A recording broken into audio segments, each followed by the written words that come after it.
Abhyuday tuition classes NEET બાયોલોજીમાં આજે આપણે વાત કરવાના છીએ પ્રશ્ન ક્રમાંક 63થી 100 સુધીમાં. પ્રશ્ન ક્રમાંક 63 આપણી સ્ક્રીન ઉપર અહીંયા છે. નીચેનામાંથી કયું પ્રાણીના સંદર્ભમાં સાચું વર્ણન કરાવે છે અથવા ધરાવે છે? અળસિયું કે જેમાં પાચન નળી ક્રમાનુસાર કંઠનળી, અન્નનળી, જઠર, પેશણી, આંતરડાની બનેલી છે. દેડકો કે જેમાં શરીર શીર્ષ, ગરદન અને ધડમાં વિભાજિત છે. ઉંદર ડાબી બાજુનું મૂત્રપિંડ જમણા કરતાં સહેજ ઊંચાઈ પર આવેલ છે. અને વંદો જેમાં 10 જોડ શ્વસન છિદ્રો છે, 2 જોડ ઉરસ અને 8 જોડ ઉદર પ્રદેશમાં આવેલા છે. તો સાચો જવાબ તમારી પાસે ત્યાં ડી છે, જે વંદામાં લાગુ પડે છે. પ્રશ્ન ક્રમાંક 64માં નીચેનામાંથી કયા સમુદાય સાથે આપેલ 2 લક્ષણો યોગ્ય જોડ રચે છે? સંધિપાત, શરીર શીર્ષ, ઉરસ અને ઉદરમાં વિભાજિત અને શ્વાસવાહિકાઓ દ્વારા શ્વસન કરે છે. મેરુદંડી, મેરુદંડ થોડીક અવસ્થા દરમિયાન તથા મળદ્વાર અને મૂત્રમાર્ગ અલગ છિદ્રો સ્વરૂપે શરીરની બહાર ખુલે છે. શૂળ ચરમી, પંચસૂત્રી અરીય સંરચના અને મુખ્યત્વે અંતઃફલન ધરાવે. અને મૃદુકાય સામાન્ય રીતે અંડપ્રસવી અને વિકાસ ટ્રોકોફોર અથવા વોલિજર ઈયળ સ્વરૂપે થતા હોય. તો સાચો જવાબ તમારી પાસે તેમાં ડી છે, મૃદુકાય, જે સામાન્ય રીતે અંડપ્રસવી અને વિકાસ છે ટ્રોકોફોર અથવા તો વોલિજર ઈયળ સ્વરૂપે કરવામાં આવે છે. પ્રશ્ન ક્રમાંક 65માં કરમયું કયું લક્ષણ ધરાવે છે? સાચી શરીર ગુહાનો અભાવ પરંતુ સમખંડતાની હાજરી. સાચી શરીર ગુહા કે સમખંડતાની હાજરી નહીં, એટલે કે ગેરહાજરી. સાચી શરીર ગુહાની હાજરી પરંતુ સમખંડતાની ગેરહાજરી. અને ડી કે જેમાં સાચી શરીર ગુહા અને સમખંડીય ખંડતાની હાજરી. તો 65 નંબરના વિકલ્પમાં તમારો સાચો જવાબ આવી જશે ત્યાં સાચી શરીર ગુહા અથવા સમખંડતાની ગેરહાજરી. પ્રશ્ન ક્રમાંક તમારી પાસે આગળ ઉપર 66. નીચેના 3 પ્રાણી સમૂહમાંથી કયું જૂથ તેમના બાહ્યાકાર લક્ષણ સાથે સાચી જોડ રચે છે? યકૃત કૃમિ અને સમુદ્ર ફૂલ, દ્વિપાર્શ્વીય સંરચના અને સમુદ્ર કાંકડી, કાનખજૂરો ઝીંગો, સાંધાવાળા ઉપાંગો અને સાગરગોટા, વિચ્છી કરોળીઓ જે છે તેમાં વક્ષ બાજુએ નક્કર મધ્યસ્થ અને ચેતાતંત્ર, વંદો, તીડ અને પટ્ટીકૃમિ જે છે એ સમખંડતા બતાવે છે.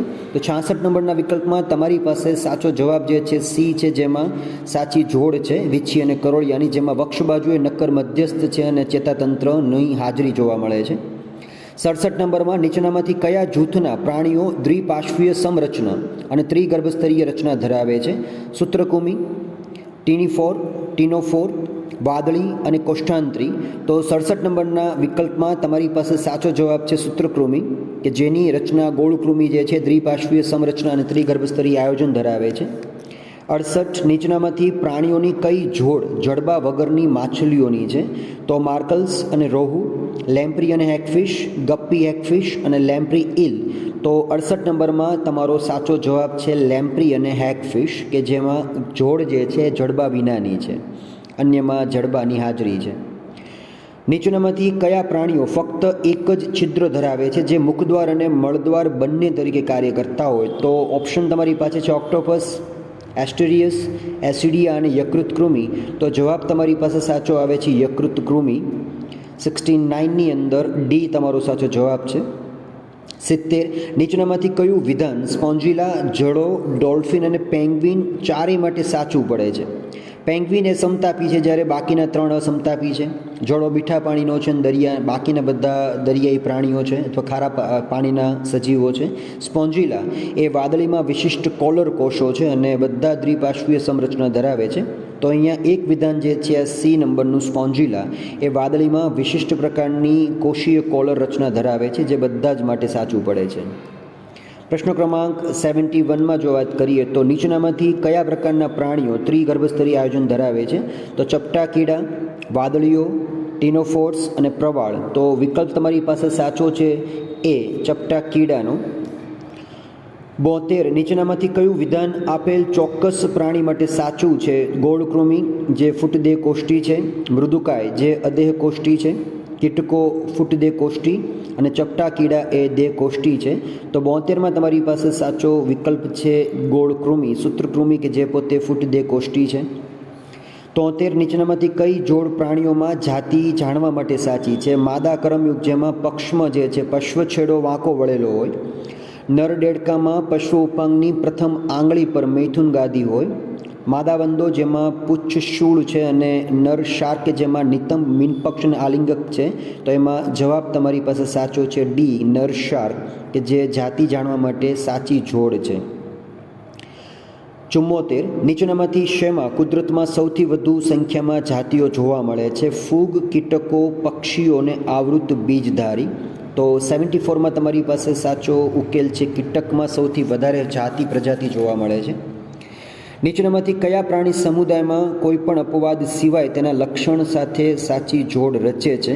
સરીસૃપ, ત્રિકોટરીય હૃદય જેમાં ક્ષેપક અપૂર્ણ વિભાજિત છે, મેરુદંડ ઉપલું અને નીચલું જડબું ધરાવતું મુખ છે અને કાસ્તી મત્સ્ય જે કાસ્તીનું અંતકંકાલ છે, સસ્તન જે બચ્ચાને જન્મ આપે છે. તો સાચો જવાબ તમારી પાસે તેમાં આવે છે સી, જે કાસ્તી મત્સ્ય જે કાસ્તીનું અંતકંકાલ ધરાવે છે. પ્રશ્ન ક્રમાંક તમારી પાસે છે 76, કે જેમાં નીચેનામાંથી કઈ પ્રજાતિનું નામ તેના બે લક્ષણ અને સમુદાય સાથે સાચી જોડ રચે છે? કરમ્યું, ખંડયુક્ત શરીર અને નર અને ભિન્ન હોય, નુપુરોક સમુદાયમાં આવે છે. સામે સાલામાન્ડર જે છે બાહ્ય કર્ણપટલ કાન સૂચવે અને બાહ્ય ફલન સૂચવે છે, જેમાં ઉભયજીવી છે. ટેરોપોસ કે જે ત્વચા રોમ એટલે કે વાળ ધરાવે છે અને અંડપ્રસવી અને સસ્તન છે, જ્યારે ઓરેલિયા જે છે ડંખ કોષ ધરાવે છે અને અંગસ્તરીય આયોજન ધરાવે કોષ્ઠાંત્રી સમુદાયમાં. સાચો જવાબ તમારી પાસે છે ટેરોપોસ, કે જે પોતે ત્વચા રોમ અને અંડપ્રસવી અને સસ્તન વર્ગનું સજીવ છે. પ્રશ્ન ક્રમાંક 77, જેમાં મેરુદંડની હાજરીના સંદર્ભમાં નીચેનામાંથી કયું વિધાન સંપૂર્ણ ખોટું છે જ્યારે બાકીના 3 સાચા છે? આ પ્રકારના પ્રશ્નોમાં વધારે ખાસ ધ્યાન રાખવાનું છે. એક વિધાન જે છે એ ખોટું હોય છે અને બાકીના 3 સાચા હોય. 99% વિધાન જે છે ઓપ્શન તમારી પાસે બધા જ લગભગ 100%ની નજીકમાં આવતા હશે, એટલે ખાસ વિચારીને જવાબ આપણે પસંદ કરવાનો રહેતો હોય. તે એસિડિયન ડિમ્બની પૂંછડીમાં જોવા મળે છે. દેડકામાં તેનું સ્થાન કરોડ સ્તંભ લે છે. શરૂઆતથી જીવંત પર્યંત તે માણસમાં હોતા નથી અને તે એમ્ફિબિયન જીવંત પર્યંત જોવા મળે છે. તો 77માં આપણો સાચો જવાબ છે શરૂઆતથી જ તે જીવંત પર્યંત તે માણસમાં જોવા મળતા નથી. વિભાગ સી જે છે રાઈટ આન્સર છે. પ્રશ્ન ક્રમાંક 78ની અંદર દેડકો શેની હાજરીના લીધે માણસથી જુદો પડે છે? જોડમાં આવેલા બૃહદ મસ્તિષ્ક ગોળાર્ધના લીધે, યકૃત નિવાહિકા શિરા, કોષ કેન્દ્રયુક્ત રક્તકણ કે થાઇરોઇડ અને પેરાથાઇરોઇડ ગ્રંથિના લીધે? તો આ પ્રશ્ન જે છે એ પણ આપણા માટે ખૂબ કામનો છે, જેમાં કોષ કેન્દ્રયુક્ત રક્તકણ જે છે તેના લીધે જુદો પડે. બાકીની બધી જે વસ્તુઓ છે એ મનુષ્યમાં અને દેડકામાં સામાન્ય રહેતી હોય છે. 79, આપેલ આકૃતિ ABC અને D 4 પ્રાણી દર્શાવે છે. તે પૈકીના 2માં આવેલ સામાન્ય લક્ષણના સંદર્ભમાં સાચો વિકલ્પ જે છે શોધવાનો છે. તમે જોઈ શકો છો આકૃતિ નંબર 1, આ 2, 3 અને 4. આઈ હોપ કે તમને ફિગર જે છે કદાચ સ્પષ્ટ દેખાતા હશે, છતાંય તમે જોઈ શકો છો. એક જ મિનિટ.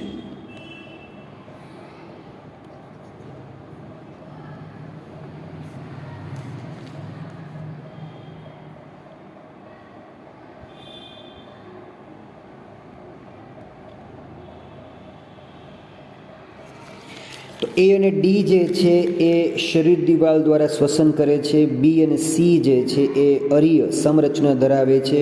એ અને બી સ્વરક્ષણ માટે ડંખ કોષો ધરાવે છે, જ્યારે સી અને ડી એ સાચી શરીર ગુહા એટલે કે દેહ કોષ્ઠ ધરાવે છે. 79માં તમારો સાચો જે વિકલ્પ છે એ બને છે ડી, કે જેની અંદર સાચી શરીર ગુહા છે જે દેહ કોષ્ઠ ધરાવે છે. સી અને ડી. પ્રશ્ન ક્રમાંક 80, હરિતપિંડ તેનું ઉત્સર્ગ અંગ છે કોનું? ઝીંગા, પતંગિયા, ગોકળગાય અને અળસિયું. તો સાચો તમારો આન્સર છે ઝીંગા. 81, નીચેનામાંથી શેમાં જેલીફિશનો સમાવેશ કરી શકાય? છિદ્રકાય, કોષ્ઠાંત્રી, મૃદુકાય કે શૂળ ત્વચી? તો જેલીફિશ જે છે એ તમે સમાવેશ કરશો કોષ્ઠાંત્રીમાં. 82, નીચેનામાંથી શેમાં અરીય સંરચના જોવા મળે છે? તો પૃથુકૃમિ, કોષ્ઠાંત્રી, નુપુરક અને સંધિપાદ. તો કોષ્ઠાંત્રીમાં તમને રચના જોવા મળે છે અરીય સંરચના. 83, રેતી કીડા, વીછી, વંદા, સિલ્વર ફિશ માટે શું સાચું છે? તે બધા પૃષ્ઠ હૃદય ધરાવે છે. તેમાંથી એક પણ જલીય નથી. તે બધાનો એક જ સમુદાયમાં સમાવેશ થાય છે અને તે બધા સાંધાવાળા ઉપાંગો ધરાવે છે. તો 83માં તમારી પાસે સાચો આન્સર આવે છે, તે બધા જ પૃષ્ઠ હૃદય ધરાવે છે. 84 નંબરના વિકલ્પમાં જો જોઈએ તો સમખંડતા એ નીચેનામાંની કઈ લાક્ષણિકતા ધરાવે છે? નુપૂરક અને સંધિપાત, મૃદુકાય અને મેરુદંડી, પૃથુકૃમિ અને સંધિપાત અને શૂળત્વચી અને નુપૂરક. તો આ ચારે ચારમાંથી સાચો તમારી પાસે જે આન્સર છે જેમાં સમખંડતા જરૂરી છે એ છે નુપૂરક અને સંધિપાતની અંદર. 85 નીચેનામાંથી કયું જૂથ સાચું છે? પટ્ટીકૃમિ, ગોળકૃમિ અને ચપટાકૃમિ જે છે બધા પૃથુકૃમિમાં આવે છે. કેટલફિશ, સિલ્વરફિશ, સમુદ્ર તારા બધા કોષ્ઠાંત્રીમાં. કાનખજૂરો, ભરવાડ અને સિલ્વરફિશ સંધિપાદમાં. અને ડી જે છે આપેલ એક પણ નહીં. તો સાચો જવાબ તમારી પાસે સી છે, જે બધા એક જ જૂથમાં છે, કાનખજૂરો, ભરવાડ અને સિલ્વરફિશ. બાકીના ત્રણ જે છે એમાં જૂથ જે ખોટા પડે છે. 86 કે જેમાં નીચેનામાંથી શેમાં પાચન તંત્રનો અભાવ છે? અળસિયું, વંદો, પટ્ટીકૃમિ અને કરમિયું. બાકીના ત્રણમાં તો પાચન તંત્ર છે, એકમાત્ર પટ્ટીકૃમિ જે છે તેમાં જોવા નથી મળતું. એટલે સી તમારો સાચો જવાબ થઈ છે. 87 નુપૂરકથી વિરોધી પૃથુકૃમિ શું દર્શાવે છે? અરીય સંરચના, ફૂટદેહ કોષ્ઠની હાજરી, દ્વિપાર્શ્વીય સંરચના અને શરીર ગુહાનો અભાવ. તો 87માં તમારી પાસે સાચો જવાબ છે ડી, શરીર ગુહાનો અભાવ. 88 નીચેનામાંથી કયા પ્રાણીઓ ત્રિગર્ભસ્તરીય છે? વાદળીઓ, રિનોફોર, કોષ્ઠાંત્રી કે ચપટાકૃમિ. તો તમારો સાચો જવાબ જે છે એ આવે છે વાદળીઓ, કે જે ત્રિગર્ભસ્તરીય આયોજન ધરાવે છે. કયું જોડકું સાચું છે? જેલીફિશ અને તારા માછલી જે બંને અરીય સંરચના, હાઇડ્રા અને શાર્ક દ્વિપાર્શ્વીય સંરચના, પટ્ટીકૃમિ અને ઓક્ટોપસ અરીય સંરચના અને અમીબા અને સાગરગોટા અસંરચના. તો અહીંયા તમારી પાસે સાચો આન્સર જે છે એ આવે છે જેલીફિશ અને તારા માછલી. આપ જોઈ શકો છો કે અહીં બંને ઓપ્શન તમારી પાસે અરીય સંરચનાના જ છે. એમાં આ જે છે બંને ફિટ બેસતા નથી, તે ખાસ યાદ રાખજો. 90 નંબર કોના દ્વારા પ્લાન્ટેરમ જીનેસ વિશે લખાયું છે? હચિસન, બેસી, બેન્થમ અને હુકર કે પછી લિનિયસ?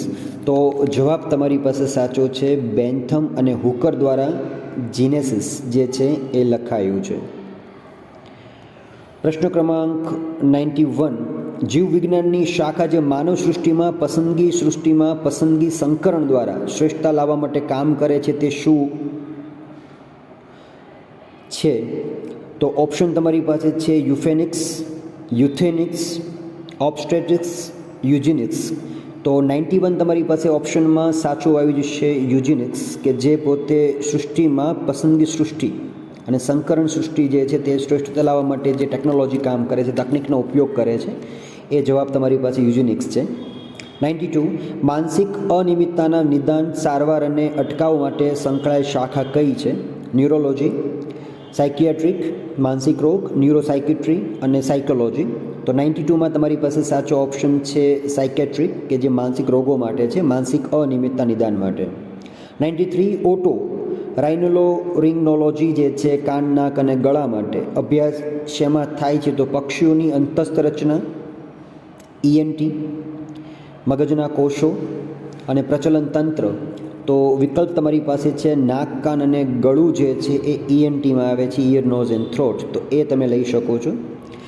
1929માં કયા વૈજ્ઞાનિકે એન્ટીબાયોટિકની શોધ કરી જે ખૂબ અસર કરતા હતી? વૈજ્ઞાનિક અને એન્ટીબાયોટિક્સના નામ ક્રમશઃ ખાલી જગ્યા છે. Alexander Fleming penicillin, Alexander Fleming streptomycin, Stanley Cohen penicillin કે પછી ઉપરમાંથી આપેલ એક પણ નહીં.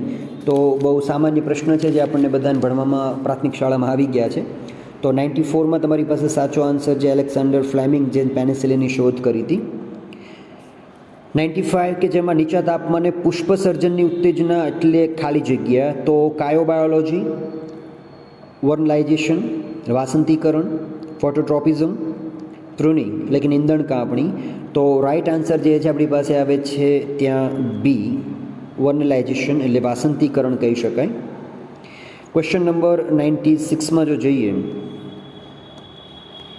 નીચેનામાંથી કઈ જોડ સંસ્થા અને સ્થાન સાથે યોગ્ય રીતે બંધ બેસતી છે? National Institute of Biology Poona, National Institute of Communicable Disease Lucknow, Central Drug Research Institute Kasauli અને National Institute of Nutrition Mumbai. તો એક જોડ જે છે સાચી છે, બાકીની જોડ બધી ખોટી છે. તો 3માંથી એ સિવાય બાકી બધા ખોટા છે, જે પૂનામાં છે. 97. વિધાન જીવવિજ્ઞાનના અભ્યાસ માટે રસાયણશાસ્ત્ર અને ભૌતિકશાસ્ત્રનું પાયાનું જ્ઞાન જરૂરી છે. આ વિધાન છે. આ પ્રકારના પ્રશ્નોમાં આપણી ઓછામાં ઓછી જે છે એ 3 થી 4 મિનિટ જે છે એ ડિવાઈડ થઈ જશે. થોડુંક તમારું જે છે એક્સેસ જ્ઞાન જે છે એમાં ઇમ્પ્લિમેન્ટ કરવાનું છે. કારણ તમારી પાસે છે જીવંત સજીવોની રચનામાં પરમાણુ અને અણુ રહેલા છે અને જે રસાયણ અને ભૌતિકશાસ્ત્રના નિયમને અનુસરે છે. વિધાન તમારી પાસે આ છે. હવે એ જે છે તમને આપ્યું છે વિધાન એ અને કારણ આર બંને સાચા છે અને આર તે સાચી સમજૂતી છે. બી, વિધાન એ અને કારણ આર બંને સાચા છે પણ આર સાચી સમજૂતી નથી. સી, વિધાન એ સાચું અને કારણ આર ખોટું છે, તો વિધાન એ ખોટું અને કારણ આર સાચું છે. તો આ પ્રકારના ક્વેશ્ચનમાં તમે જ્યારે આન્સર આપો છો તેમાં ધ્યાન ખાસ રાખવાનું છે કે વિધાન તમને જે કીધું છે જીવવિજ્ઞાનના અભ્યાસ માટે રસાયણશાસ્ત્ર અને ભૌતિકશાસ્ત્ર પાયાનું જ્ઞાન જરૂરી છે, અને કારણ તમારી પાસે છે કે જીવંત સજીવોની રચનામાં પરમાણુ અણુ રહેલા છે જે રસાયણ અને ભૌતિકશાસ્ત્રના નિયમને અનુસરે છે. તો આ વિધાનમાં તમારી પાસે એ સાચો આન્સર એટલા માટે છે કારણ કે એ જે છે વિધાન અને આર જે છે કારણ તેનું રીઝન એ બંને સાચા વિધાન છે. ઉપરાંત આ પ્રશ્નનો જવાબ તમારી પાસે કારણમાં રજૂ કરેલો છે. આ ટાઈપના ક્વેશ્ચન જે છે તમારી પાસે આગળ ઉપર ઘણા આવવાના છે પાર્ટ 3ની અંદર, તો ખાસ ધ્યાન રાખવાનું છે જવાબ આપતી વખતે. 98 કે 5 સૃષ્ટિ વર્ગીકરણ કોના દ્વારા સૂચવવામાં આવ્યું હતું? આ ક્વેશ્ચન જે છે ઘણી વખત તમારી પાસે આવી ગયો છે. એંગલર અને પ્રાન્ટલ, આઈકલર, બેન્થમ અને હુકર કે પછી વિટકેર? તો 98નો આન્સર આઈ હોપ કે વિટકેર છે અથવા વિટેકર, જે તમે ઉચ્ચાર કરતા હો તે પ્રમાણે. 99. જાતિ આધારિત વર્ગીકરણમાં સમૂહ કઈ રીતે ગોઠવાય છે? ઉત્ક્રાંતિના લક્ષણને અનુસરીને, અપુષ્પીય સમાનતાના પ્રમાણે, બાહ્યાકાર લક્ષણને આધારે કે પછી તેમની જટિલતાના આધારે? તો 99 ઓપ્શન તમારી પાસે સાચો આવશે એ ઉત્ક્રાંતિના લક્ષણને અનુસરીને. અને અંતિમ તમારી પાસે છે કે નીચેનામાંથી કયું સાઇનોફેઝ છે? S13, 5174, SV40 કે LPP1? તો સાચો તમારી પાસે આન્સર આવશે ત્યાં LPP1 કે જે પોતે સાઇનોફેઝ છે. તો વિકલ્પો તમારી પાસે 1 થી 100 જે છે એ પૂર્ણ થઈ ગયા છે. ભાગ તમારી પાસે જે વિડીયોઝના છે 1 થી 2 એ બંને એકવાર રિવાઇઝ કરી લઈશું. જ્યાં ખ્યાલ ન આવે તે ચોક્કસથી મને જણાવશો. આની જે મોડ્યુલ ટેસ્ટ છે એ તમને પછી આગળ ઉપર મળી જશે, તો એકવાર એ પણ રિફર કરવાની છે.